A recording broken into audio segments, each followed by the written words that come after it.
I'm Liz Schrum of the Wisconsin Technology Council, here with WisBusiness.com, the show, brought to you by Grant Thornton and Madison Gas and Electric.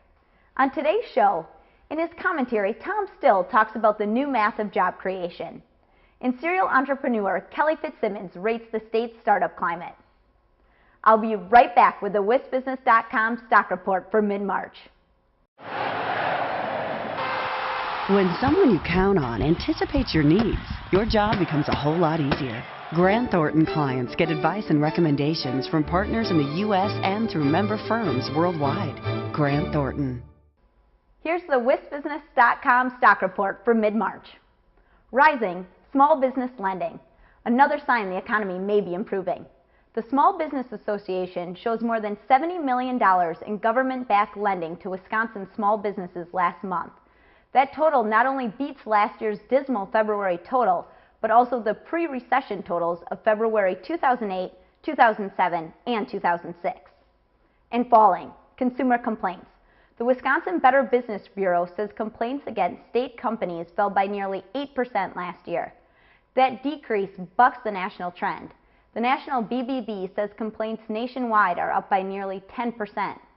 Overall, the Wisconsin office processed more than 15,000 complaints in 2009. New car dealers were the top complaint category, receiving more than 400 complaints. Go to WisBusiness.com for more on these and other stories. Now, with his Inside Wisconsin commentary, here's Tom Still.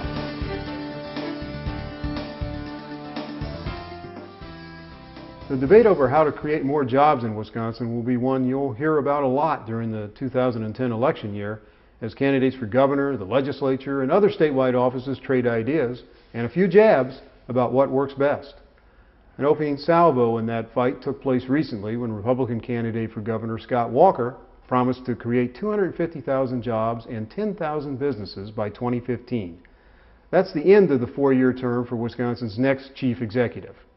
Democratic candidate Tom Barrett called it a random number, but offered an estimate of his own, 180,000 jobs over 3 years.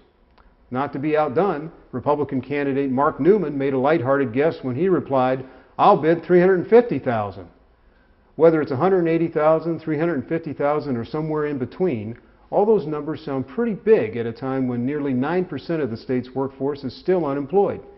Is it realistic for any candidate to make specific promises about job creation? Let's look more closely at the numbers. Wisconsin has a little more than 2.6 million non-farm workers today, so growing that total by 250,000 represents an increase of about 10% over 4 years. That may be possible given recent history. Exactly 10 years ago, Wisconsin had more than 2.7 million non-farm workers, but with a smaller population, and unemployment was under 3%. The state actually added about 125,000 jobs in 1 year, from early 1999 to early 2000. But that was a time when manufacturing employment in Wisconsin was still very much on the rise. There were 611,000 manufacturing jobs in the state in early 2000, according to state records, compared to 422,000 today. Most of those manufacturing jobs are lost forever to global competition and industry trends. Manufacturing is still a vibrant, productive part of Wisconsin's economy, but it has changed dramatically, in part because of technology. It's good to set ambitious goals for job growth in Wisconsin, and history shows the numbers can turn around quickly. The real question is how Wisconsin will create the kinds of 21st century jobs it needs to compete. Listen closely in this election year as candidates talk about the strategies behind those numbers. Thanks, Tom. I'm back with Kelly Fitzsimmons, a serial entrepreneur whose latest company is HarQen, a voice asset management platform company with applications for business and human resources. Thanks for joining us, Kelly. Thank you. Tell us, in a nutshell, what is voice asset management? Voice asset management is a new paradigm. Essentially, it's very similar to digital asset management. The best way to explain it is through a story. So imagine, if you will, you're having a conversation with a friend, or a business colleague, better yet, and at the end of the conversation you hang up. You may have taken some notes, but that conversation is essentially lost. In the world of voice asset management, we capture those conversations so that they can be tagged and then distributed so that many people can access that initial conversation. And ultimately, we're archiving it for future use. So if, say, Ted comes into the conversation and says, tell me about your conversation with Liz, he can say, let me send you a link, you can listen to the conversation, and by the way, it's about midway through, and he can do a quick search and find that piece of the conversation he's looking for. So that essentially that conversation is captured, tagged, organized, and then archived in such a way that it can be shared with many people. Now, you're what we like to call a serial entrepreneur, or someone who has launched a number of startup businesses. Did you learn more from your successes or your failures? That's interesting. If you had asked me a couple years ago, I would have told you definitely my failures. However, a lot of scientific research has actually come out about success and failure studies, and it turns out we learn more from our successes. In fact, we forget our failures very quickly.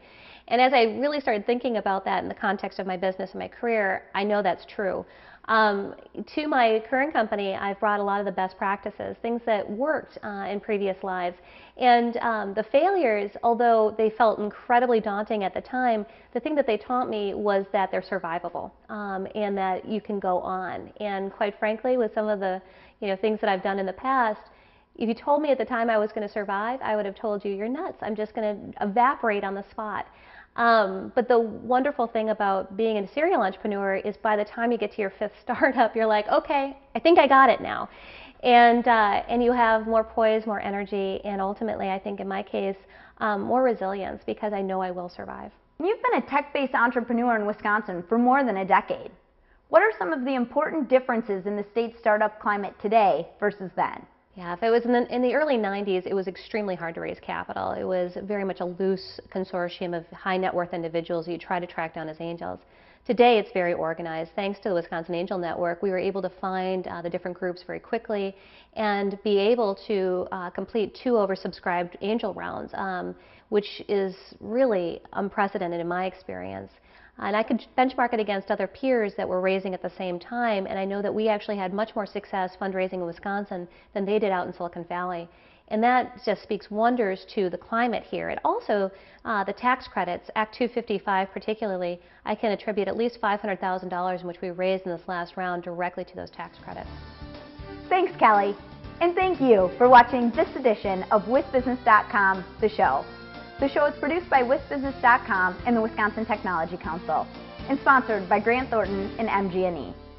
Visit our websites to read and learn more. I'm Liz Schrum. See you next time.